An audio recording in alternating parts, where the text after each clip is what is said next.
Gli inquirenti attualmente non escludono alcuna pista per stabilire l'origine e gli autori degli incendi che hanno distrutto 2 auto articolati nella notte in zona Vicenza Est e danneggiato parzialmente un terzo che sostava lungo strada Cabalbi.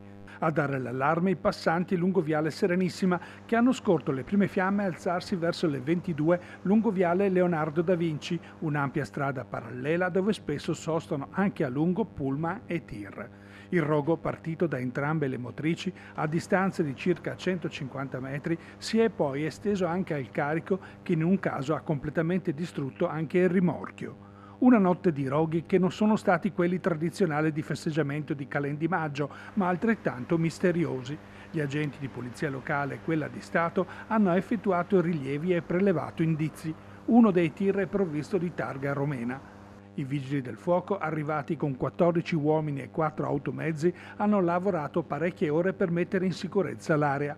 Sul posto anche un escavatore del nucleo GOS di Verona per smassare il carico. Fortunatamente non si sono registrati feriti.